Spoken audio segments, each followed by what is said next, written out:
time on my hands, so I am going to be using my slow cooker today. So still in the Ninja 15-in-1, but using the slow cooker function, which I absolutely love. It's brilliant. It works so well. Can leave it cooking all day. The house is going to smell absolutely gorgeous. Coming into that really cozy season. It is so wet and blustery out there today.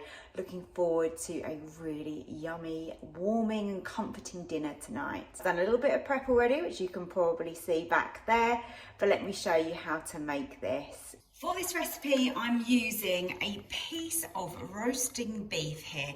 This is actually called a slow roasting joint. This is from Sainsbury's, but it is actually silver side. It looks pretty lean actually, which surprises me. So we just need to cut the netting off of this because we're actually going to sear this first. I've got some carrots here. These are just baby carrots. Some of them I've put in half because they're a little bit on the big side. Kept it quite rustic. I've got some potatoes that are going to go into it as well.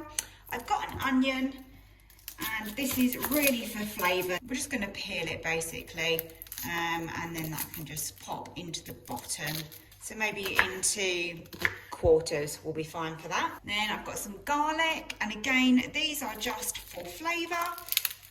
If we can get this apart. Whoa, it's gone everywhere. Right, here we go. We've got some cloves now. This was such a massive bulb of garlic. I've struggled to get these apart every time I've used this.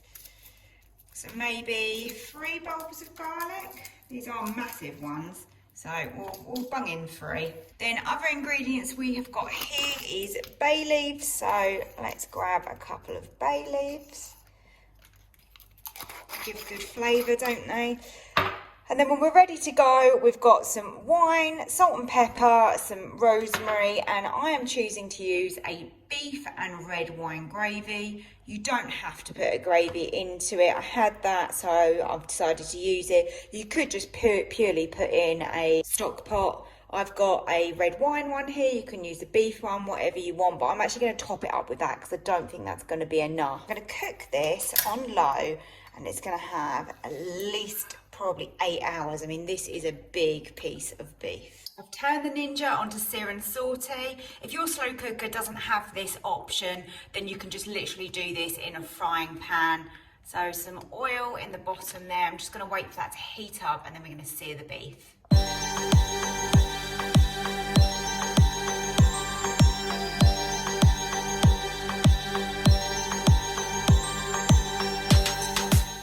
Lots of great flavour in the bottom there with some little sticky bits of beef.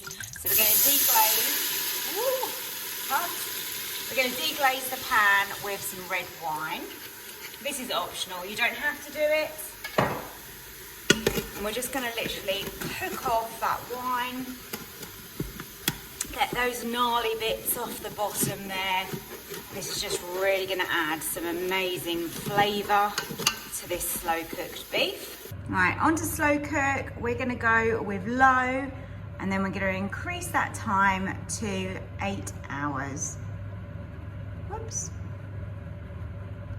And press start.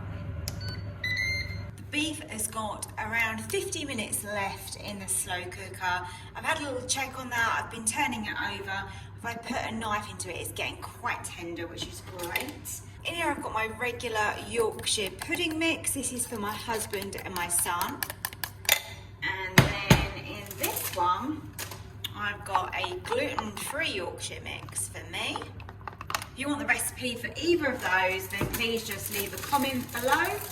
I have put them in other recipes, but if you want it, I've absolutely no problem whatsoever. So what I'm going to do now is I've decided that I actually fancy roast potatoes. Now these potatoes that are in here have got tons of flavour. We've just got to find them. They are in here. There you go, there's one. So what I thought I'd do is these are like they've been parboiled, aren't they? And they have got so much flavour from all that stock. So why not then take them out and roast them? So just gonna do one at a time, just gotta find them all in here. I've got my oven on already, and in my oven I've got a tray ready for the potatoes. I tend to like to use a glass dish actually, for my potatoes, and I find they come out really nice. Get the oil super hot. I'm not doing anything else special with these tonight. Literally, I think these are gonna have so much flavour, so literally just gonna cook them in some really hot oil. Just gonna put the potatoes into the oil I've just heated up. Just gonna give those a little toss around in that hot oil. You can hear a bit of a sizzle, which is great, that's what we want. The oil in this pan is absolutely smoking. And the same with this one, so we need to be fairly fast with this. So these are the gluten-free ones going in. They are bubbling and sizzling. Great, I'm gonna make such a mess here, but I'm trying to be as quick as possible. Same with these ones. The oven is definitely doing its magic. Can you see those ones at the top there? They are absolutely going crazy. They are huge.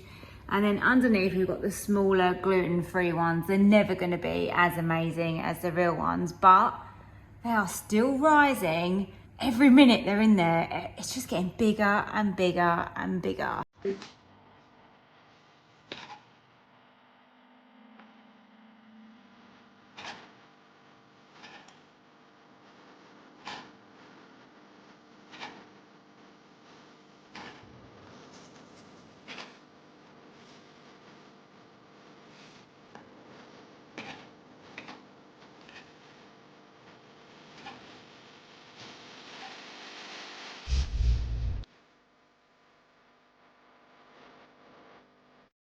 Look at the size of those Yorkshire puddings. They are huge. Let's give you a better view down here. Look at those. They are cooked so well. If you lift those up, look at those. Gorgeous. This is always my favourite Yorkshire pudding recipe. Not how I'd normally do my roast potatoes by any means, but these are going to have loads of flavour because they were cooked in with that beef.